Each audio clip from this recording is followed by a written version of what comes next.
ইরানকে ধ্বংস করার যে স্বপ্ন নিয়ে যুক্তরাষ্ট্র যুদ্ধে নেমেছিল, ৪০ দিনের সংঘাত শেষে সেই স্বপ্নই এখন ওয়াশিংটনের জন্য বড় কাল হয়ে দাঁড়িয়েছে। ইরানের বিরুদ্ধে যুক্তরাষ্ট্র ও ইসরায়েলের শুরু করা এই যুদ্ধে শেষ পর্যন্ত পিছু হটতে বাধ্য হচ্ছে পেন্টাগন। কিন্তু যুক্তরাষ্ট্রের মতো সামরিক শক্তিধর দেশ ঠিক কী কারণে ইরানের কাছে মাথা নত করতে বাধ্য হচ্ছে, বিস্তারিত জানাচ্ছেন শিহাব ইসলাম।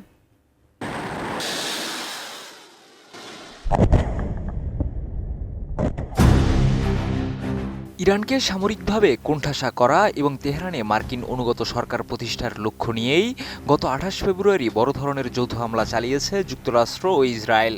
ওয়াশিংটনের ধারণা ছিল তীব্র সামরিক চাপ, অর্থনৈতিক নিষেধাজ্ঞা এবং অভ্যন্তরীণ অস্থিরতার সুযোগ নিয়ে খুব দ্রুতই ইরানের ক্ষমতার কাঠামো ভেঙে ফেলা সম্ভব হবে। তবে বাস্তবে সেই হিসাব পুরোপুরি উল্টো হয়ে গেছে। টানা ৪০ দিনের রক্তক্ষয়ী যুদ্ধের পরও যুক্তরাষ্ট্র ইরানকে আত্মসমর্পণে বাধ্য করতে পারেনি, বরং হামলার পরও দেশটির সাহসী সেনা আইআরজিসি এবং ধর্মীয় নেতৃত্ব আরও শক্ত অবস্থানে চলে গেছে। একই সঙ্গে বহিরাগত হামলার বিরুদ্ধে সাধারণ জনগণের বড় অংশ সরকারের পাশে দাঁড়িয়েছে। ফলে তেহরানে সরকার পরিবর্তনের মার্কিন পরিকল্পনা ব্যর্থ হয়েছে। বেশি বেশি গোল্ড কিনে হাফ গ্রাম গোল্ড বার জিতে নিন প্রতিদিন। এমন তথ্য উঠে এসেছে ইরান যুদ্ধ নিয়ে আল জাজিরার প্রতিবেদনে। এতে বলা হয়েছে, এই ব্যর্থতার সবচেয়ে বড় কারণ ছিল ইরানকে ভুলভাবে মূল্যায়ন করা। মার্কিন প্রশাসন ধারণা করেছিল ভেনেজুয়েলার মতো চাপ তৈরি করলেই ইরানের অভ্যন্তরে ক্ষমতার পরিবর্তন সম্ভব হবে। কিন্তু ৫,০০০ বছরের ইতিহাস, শক্তিশালী জাতীয়তাবোধ এবং দীর্ঘদিনের যুদ্ধ অভিজ্ঞতার কারণে ইরানের রাষ্ট্রকাঠামো এত সহজে ভেঙে পড়েনি, বরং হামলার পর জাতীয় ঐক্য আরও শক্তিশালী হয়েছে।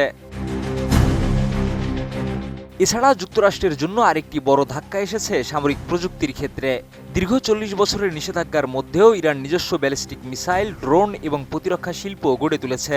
যুদ্ধক্ষেত্রে কম খরচে ইরানি ড্রোন যুক্তরাষ্ট্রের জন্য বড় মাথা ব্যথা হয়ে দাঁড়িয়েছে।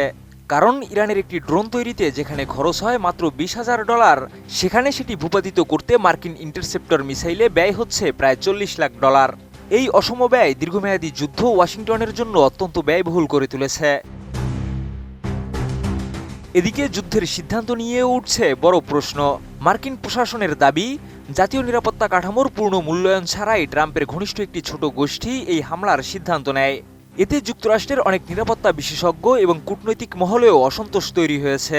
বিশ্লেষকরা বলছেন, বাস্তব পরিস্থিতি না বুঝেই আবেগনির্ভর সিদ্ধান্ত নেওয়ার ফল এখন ভোগ করছে ওয়াশিংটন।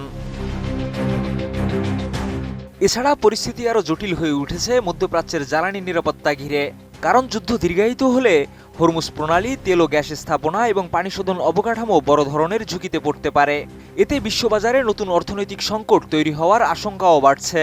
একই সঙ্গে ধারণা করা হচ্ছে, এই সংঘাতের পর মধ্যপ্রাচ্যে মার্কিন সামরিক উপস্থিতি ধীরে ধীরে কমে যেতে পারে এবং ইরান কৌশলগতভাবে আরও শক্তিশালী অবস্থানে পৌঁছে যাবে। তবে বিশ্লেষকদের মতে, ইরানের দীর্ঘমেয়াদী লক্ষ্য প্রতিবেশী দেশগুলোর সঙ্গে সরাসরি সংঘাতে জড়ানো নয়, বরং রাশিয়া ও চীনের সমর্থনে একটি স্থিতিশীল আঞ্চলিক পরিবেশ বজায় রেখে নিজেদের প্রভাব বাড়ানোই এখন তেহরানের মূল কৌশল। আর এই বাস্তবতায় যুক্তরাষ্ট্রের জন্য সামরিক চাপের বদলে কূটনৈতিক ও আন্তর্জাতিক আইনের পথেই ফিরে যাওয়ার চাপ বাড়ছে। শিহাব ইসলাম, ATN নিউজ।